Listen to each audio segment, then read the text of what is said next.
नमस्कार दोस्तों, आज सुनते हैं सुधा जुगरान जी द्वारा लिखी कहानी जो बोया सो काटा। अगर आपको वीडियो पसंद आए तो लाइक, शेयर और सब्सक्राइब जरूर करें। बच्चों के साथ रहने के मामले में मनीषा व निरंजन के सुने सुनाए अनुभव अच्छे नहीं थे। अपने दोस्तों व सगे संबंधियों के कई अनुभवों से वे अवगत थे कि बच्चों के पास जाकर जिंदगी कितनी बेगानी हो जाती है। लेकिन अब मजबूरी थी कि उन्हें बच्चों के पास जाना ही था, क्योंकि वे शारीरिक व मानसिक रूप से लाचार हो गए थे। उम्र अधिक हो जाने से शरीर कमजोर हो गया था। निरंजन के लिए अब बाहर के छोटे छोटे काम निपटाना भी भारी पड़ रहा था। कार चलाने में दिक्कत होती थी। मनीषा वैसे तो घर का काम कर लेती थी, लेकिन अकेले ही पूरी जिम्मेदारी संभालना मुश्किल हो जाता था। नौकर चाकरों का कोई भरोसा नहीं। काम वाली थी, कभी आई कभी नहीं। छुट्टियां न मिलने की वजह से बेटा अनुज भी कम ही आ पाता था, इसलिए उन्हें अब मानसिक अकेलापन भी खलने लगा था। अकेले रहने में अपनी बीमारियों से भी निरंजन जी डरते थे। यही सब सोचते विचारते, अपने अनुभवों से डरते डराते आखिर उन्होंने भी लड़के के साथ रहने का फैसला ले ही लिया। इस बारे में उन्होंने पहले बेटे को चिट्ठी लिखना ठीक समझा, ताकि बेटे और बहू के मूड का थोड़ा बहुत पहले से ही पता चल जाए। हफ्ते भर के अंदर ही बेटे का फोन आ गया कि पापा, आज ही आपकी चिट्ठी मिली है। आप मेरे पास आना चाह रहे हैं। ये हम सब के लिए बहुत खुशी की बात है। बच्चे और नीता तो इतने खुश हैं कि अभी से आपके आने का इंतजार करने लगे हैं। आप बताइए कब आ रहे हैं? मैं लेने आ जाऊं या फिर आप खुद ही आ जाएंगे? फोन पर बेटे की बातें सुनकर निरंजन की आंखें भर आईं। प्रत्युत्तर में बोले, हम खुद ही आ जाएंगे बेटे। परसों सुबह यहां से टैक्सी से चलेंगे और शाम 7 बजे के आसपास वहां पहुंच जाएंगे। ठीक है पापा, कहकर बेटे ने फोन रख दिया। अनुज हमारे आने की बात सुनकर बहुत खुश है। निरंजन बोले, अभी तो खुश है, पर पता नहीं हमेशा साथ रहने में कैसा रुख हो। मनीषा अपनी शंका जाहिर करती हुई बोली। सब अच्छा होगा मनीषा, निरंजन दिलासा देते हुए बोले। शाम के 7 बजे जब निरंजन और मनीषा बेटे के घर पर पहुंचे तो बेटे, बहू और बच्चे उनके इंतजार में बैठे थे। दरवाजे पर टैक्सी रुकने की आवाज सुनकर चारों घर से बाहर निकल पड़े। दादाजी, दादाजी कहते हुए दोनों बच्चे पैर छूते हुए उनसे चिपक गए। बेटे बहू ने भी पैर छुए। सबने एक एक सामान उठा लिया। यहां तक कि बच्चों ने भी छोटा सामान उठाया और सब एक साथ अंदर आ गए। मन में शंका थी कि थोड़े दिन रहने की बात अलग थी, पर हमेशा के लिए रहना न जाने कैसा हो। नीता चाय नाश्ता बनाकर ले आई। सभी बैठकर गपशप करने लगे। मम्मी पापा, आप फ्रेश हो लीजिए, बहू नीता बोली। इस कमरे में आपका सामान रख दिया है। आज से यह कमरा आपका है। यह हमारा कमरा, पर यह तो बच्चों का कमरा है। बच्चे छोटे वाले कमरे में शिफ्ट हो गए हैं। लेकिन तुमने बच्चों का कमरा क्यों बदला? बहू, उनकी पढ़ाई लिखाई डिस्टर्ब होगी, फिर उस छोटे से कमरे में दोनों कैसे रहेंगे? कैसी बात कर रही हैं मम्मी जी आप? घर के सबसे बड़े क्या सबसे छोटे कमरे में रहेंगे? बच्चों की पढ़ाई और सामान वगैरह के लिए अलग कमरा चाहिए। रात में तो दोनों आपके साथ ही घुसकर सोने वाले हैं, नीता हंसते हुए बोली। मनीषा को सुखद एहसास हुआ। बेटा तो अपना ही है, लेकिन बहू के मुंह से ऐसे शब्द सुनकर जैसे दिल की शंकाओं का कठोर दरवाजा थोड़ा सा खुल गया। सुबह बहुत देर से नींद खुली। निरंजन उठकर बाथरूम हो आए। अंदर खटर पटर की आवाज सुनकर नीता ने चाय बना दी। उस दिन रविवार था। बच्चे व अनुज भी घर पर थे। चाय की टेरा लेकर नीता दरवाजे पर खटखट कर बोली, मम्मी जी चाय। आजा आजा बेटी, दो अंदर आजा, निरंजन बोले। नींद ठीक से आई पापा, नीता चाय की ट्रे मेज पर रखती हुई बोली। हाँ बेटी, बहुत अच्छी नींद आई। बच्चे और अनुज कहाँ हैं? मनीषा ने पूछा। सब उठ गए हैं। बच्चों ने तो अभी तक दूध भी नहीं पिया है। कह रहे थे कि जब दादाजी उठ जाएंगे तो वे चाय पिएंगे और हम दूध। तुमने भी अभी तक चाय नहीं पी? मनीषा ट्रे में चाय के 4 कप देखकर बोली। मम्मी जी, हम एक बार की चाय तो पी चुके हैं, दूसरी बार की चाय आपके साथ बैठकर पिएंगे। तभी बच्चे वनुज कमरे में घुस गए और दादा दादी के बीच में बैठ गए। दादाजी, पापा कहते हैं कि वह आपसे बहुत डरते थे। आप जब ऑफिस से आते थे तो वह एकदम पढ़ने बैठ जाते थे। सच्ची? पोता बोला। पापा ये भी कहते हैं कि वह बचपन में बहुत शैतान थे और दादी को बहुत तंग करते थे, है ना दादी? पोती बोली थी। दोनों बच्चों की बातें सुनकर निरंजन व मनीषा हंसने लगे। सभी बच्चे बचपन में अपनी मम्मी को तंग करते हैं और अपने पापा से डरते हैं। निरंजन बच्चों को प्यार करते हुए बोले, हाँ, और मम्मी कहती हैं कि सभी मम्मी पापा अपने बच्चों को बहुत प्यार करते हैं, जैसे दादा दादी मम्मी पापा को प्यार करते हैं और मम्मी पापा हमें। पोती की बात सुनकर मनीषा व निरंजन की नजरें नीता के चेहरे पर उठ गईं। नीता का खुशनुमा चेहरा दिल में उतर गया। दोनों ने मन में सोचा, एक अच्छी माँ ही बच्चों को अच्छे संस्कार दे सकती है। दोपहर के खाने में नीता ने कमल ककड़ी के कोफ्ते और खड़ी बना रखी थी। पापा, आप ये कोफ्ते खाइए, ये बताते हैं कि आपको कमल ककड़ी के कोफ्ते बहुत पसंद हैं। नीता कोफ्ते प्लेट में रखती हुई बोली, और मम्मी को खड़ी बहुत पसंद है ना मम्मी? अनुज बोला, याद है मैं खड़ी और कमल ककड़ी के कोफ्ते बिल्कुल भी पसंद नहीं करता था और मेरे कारण आप अपनी पसंद का खाना कभी भी नहीं बनाती थीं। अब आपकी पसंद का खाना ही बनेगा और हम भी खाएंगे। बेटा बोला तो मनीषा को अपने भावों पर नियंत्रण रखना मुश्किल हो गया। आंखों के कोर भीग गए। नहीं बेटा, खाना तो बच्चों की पसंद का ही बनता है। जो बच्चों को पसंद हो वही बनाया करो। रात को पोते व पोती में बीच में कौन सोएगा, इसको लेकर होड़ हो गई। आखिर दोनों बीच में सो गए। थोड़ी देर बाद नीता आ गई। चलो बच्चों, अपने कमरे में चलो। नहीं, हम यहीं सोएंगे। दोनों चिल्लाए। नहीं, दादा दादी को आराम चाहिए, तुम अपने कमरे में सो।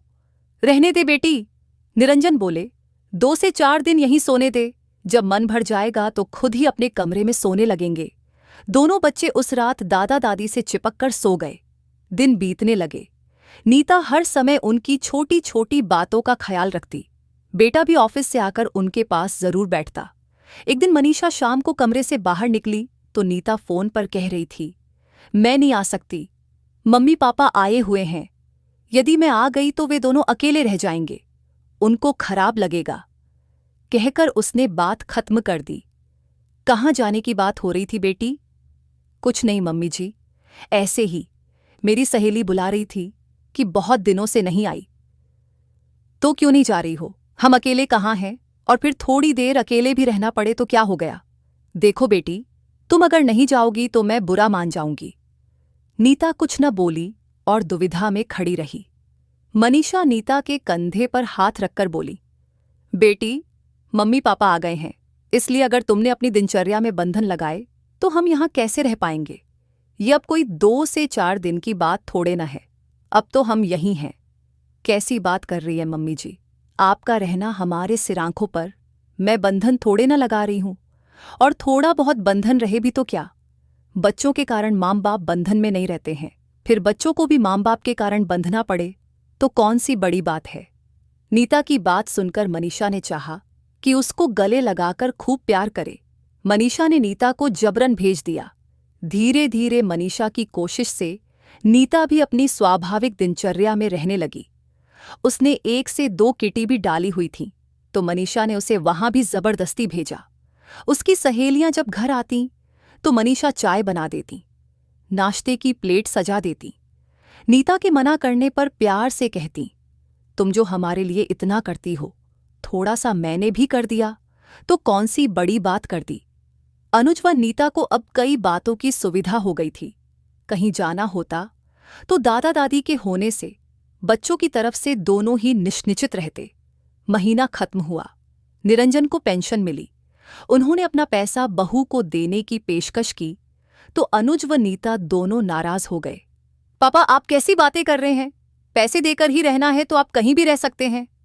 आपने हमारे लिए जीवन भर इतना किया, पढ़ाया लिखाया और मुझे इस लायक बनाया कि मैं आपकी देखभाल कर सकूं। अनुज बोला, लेकिन बेटा, मेरे पास हैं इसलिए दे रहा हूं। नहीं पापा, पैसा देकर तो आप मेरा दिल दुखा रहे हैं। जब दादी जी और दादाजी आपके पास रहने आए थे तो उनके पास देने के लिए कुछ भी नहीं था, तो क्या आपने उनकी देखभाल नहीं की थी? जितना आपसे बन सकता था आपने उनके लिए किया। और आपके पास पैसा है तो आप हमसे हमारा सेवा करने का अधिकार क्यों छीनना चाहते हैं? निरंजन निरुत्तर हो गए। मनीषा आश्चर्य से अपने उस लापरवाह बेटे को देख रही थी जो आज इतना समझदार हो गया है। अनुज ने जब पैसे लेने से साफ मना कर दिया तो निरंजन ने पोते और पोती के नाम से बैंक में खाता खोल दिया और जो भी पेंशन का पैसा मिलता उसमें डालते रहते। बेटे ने उनका मान रखा था और वे बेटे का मान रख रहे थे। एक दिन निरंजन सुबह उठे तो बदन टूट रहा था और कुछ हरारत सी महसूस कर रहे थे।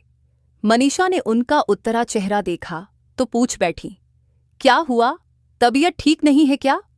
हाँ, कुछ बुखार सा लग रहा है। बुखार है? मनीषा घबराकर माथा छूती हुई बोली। अनुज को बुलाती हूं। नहीं मनीषा, उसे परेशान मत करो, शाम तक देख लेते हैं, शायद ठीक हो जाए। मनीषा चुप हो गई, लेकिन शाम होते होते बुखार बहुत तेज हो गया। दोपहर के बाद निरंजन लेटे तो उठे ही नहीं। शाम को ऑफिस से आकर अनुज पापा के साथ ही चाय पीता था। निरंजन जब बाहर नहीं आए तो नीता कमरे में चली गई। मनीषा निरंजन का सिर दबा रही थी।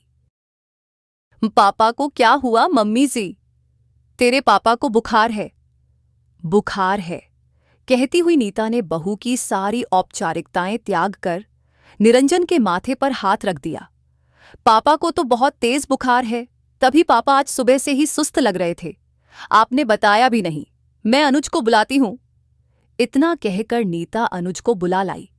अनुज जल्दी ही आ गया और मम्मी पापा को तकलीफ न बताने के लिए एक प्यार भरी डांट लगाई।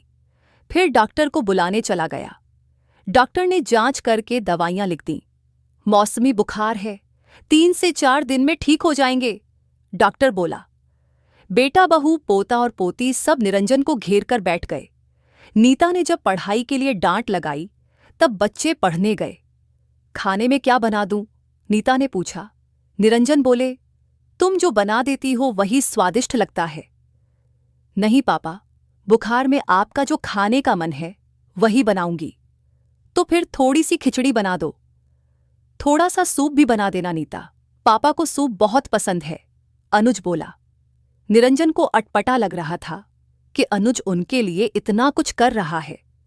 उनकी हिचकिचाहट देखकर अनुज बोला, मैं कुछ नया नहीं कर रहा। आप दोनों ने दादा दादी की जितनी सेवा की उतनी तो हम आपकी कभी कर भी नहीं पाएंगे। पापा, मैं तब छोटा था, आज जो कुछ भी हम करेंगे हमारे बच्चे वहीं सीखेंगे। बड़ों का तिरस्कार कर हम अपने बच्चों से प्यार और आदर की उम्मीद कैसे कर सकते हैं? ये कोई एहसान नहीं है। अब आप आराम कीजिए। हमारा बेटा औरों जैसा नहीं है ना? मनीषा भर्राई आवाज में बोली। हाँ मनीषा, वह बुरा कैसे हो सकता है? तुमने सुना नहीं उसने क्या कहा? हाँ, बच्चों में संस्कार उपदेश देने से नहीं आते, घर के वातावरण से आते हैं। जिस घर में बड़ों का महत्वपूर्ण स्थान होता है उस घर में बच्चे बड़ों को आदर देना सीखते हैं, और जिस घर में बड़ों का तिरस्कार होता है उस घर के बच्चे भी तो वही सीखेंगे। एक पल रुककर मनीषा फिर बोली, हम दोनों ने अपने माता पिता की सेवा व उचित देखभाल की। हमारी गृहस्थी में उनका स्थान हमेशा ही महत्वपूर्ण रहा, वही हमारे बच्चों ने सीखा। लेकिन अधिकतर लोग अपने बच्चों से तो सेवा व आदर की उम्मीद करते हैं, लेकिन वे अपने जीवन में अपने बड़ों की मौजूदगी को भुला चुके होते हैं। मनीषा के मन से आज सारे संशय खत्म हो चुके थे। उनके सगे संबंधियों दोस्तों ने उन्हें अपने अनुभव बताकर उनके मन में बेटे भू के प्रति डर व नकारात्मक विचार पैदा किए। अब वे अपने अनुभव बताकर दूसरों के मन में बेटे भू के प्रति प्यार व सकारात्मक विचार भरेंगे। निरंजन ने संतोष से आंखें मूंद लीं और मनीषा कमरे की लाइट बंद कर बहू की सहायता करने के लिए रसोई में चली गईं। आखिर इंसान जो अपनी जिंदगी में बोएगा वहीं तो काटेगा। कांटे बोकर फूलों की उम्मीद करना तो मूर्खता है। तो ये थी सुधा जुगरान की लिखित कहानी जो बोया सो काटा। सुनने के लिए आप सभी का धन्यवाद।